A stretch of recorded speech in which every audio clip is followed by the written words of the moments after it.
कार्तिक मास महात्म्य 24वां अध्याय।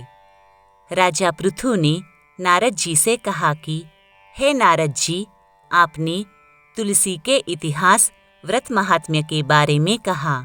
अब यह बताने की कृपा करें कि कार्तिक मास में और भी देवताओं का पूजन होता है, यह भी मुझे समझाकर कहिए।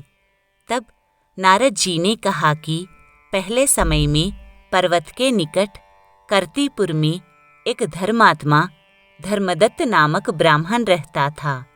वह भगवान विष्णु के सब व्रत करता था।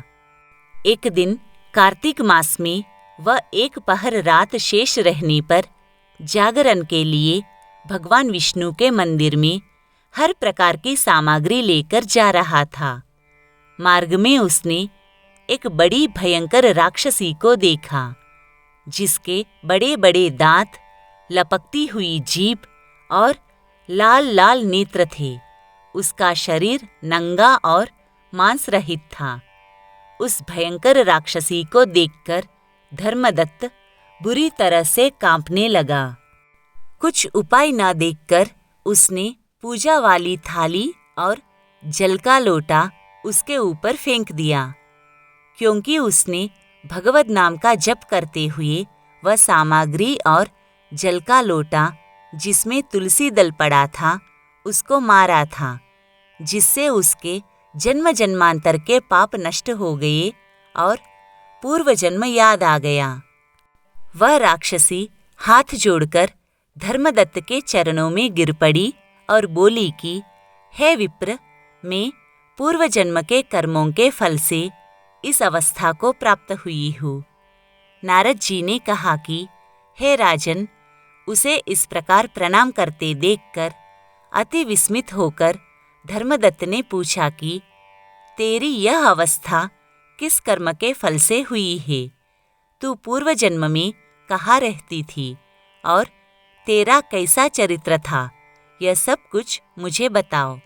तब उस राक्षसी ने, जिसका नाम कलहा था, उसने कहा कि हे ब्राह्मण, सौराष्ट्र देश में भिक्षुक नाम का एक ब्राह्मण रहता था। मैं उसकी पत्नी थी। मेरा स्वभाव बड़ा ही निष्ठुर था। मैंने अपने पति का कभी भला नहीं चाहा, ना उसे कभी अच्छा भोजन कराया और ना ही उसे मिठाई भी खाने दी। मैं प्रतिदिन उससे लड़ती झगड़ती रहती थी।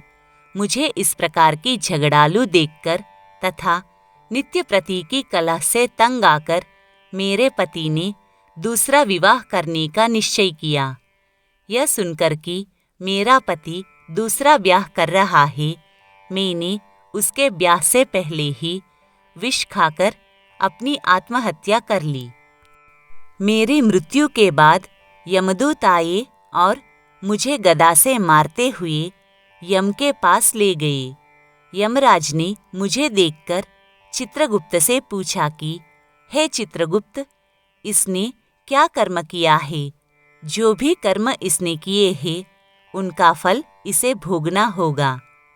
कलहा ने कहा कि हे ब्राह्मण, चित्रगुप्त ने यमराज से कहा कि इसने अपने जीवन में कोई भी अच्छा काम नहीं किया है। यह अपने पति को सदा खराब भोजन देकर खुद अच्छा भोजन खाती रही, इसलिए अब यह विष्ठा खाने वाली होगी। इसे अब सुवरी का जन्म दिया जाए, क्योंकि यह अकेली ही पाक के बर्तन में भोजन करती थी, इसलिए यह अपने बच्चों को खाने वाली बिल्ली होगी। इसने अपने पति पर क्रोध करके आत्मघात किया है, इसलिए यह प्रेत योनि में जाएगी। अब आप इसको अपने दूतों द्वारा मरुस्थान में भेज दीजिए। वहाँ पर यह बहुत दिनों तक प्रेत योनि में रहकर फिर यह पापिन अपनी तीनों योनियों को भोगे। हे ब्राह्मण, मैं 500 वर्ष से प्रेत योनि में हूँ और भूख प्यास के कारण नित्य दुखी रहती थी। एक दिन भूख से तंग आकर मैं एक वैश्य के शरीर में प्रविष्ट हो गई। उसके शरीर द्वारा मैं कृष्णा और वेणी के संगम पर इस देश में आ पहुंची। एक दिन भगवान शंकर और विष्णु जी के दूतों ने मुझे बलात् उसके शरीर से बाहर निकाल दिया। फिर मुझे आप दिखाई दिए। आपके लोटे में से तुलसी जल का छींटा मेरे ऊपर पड़ा, जिससे मेरे सब पाप नष्ट हो गए। हे द्विजोत्तम, अब आप मुझे यह बताइए कि आगे होने वाली तीनों योनियों और इस प्रेत शरीर से किस तरह मेरी मुक्ति होगी।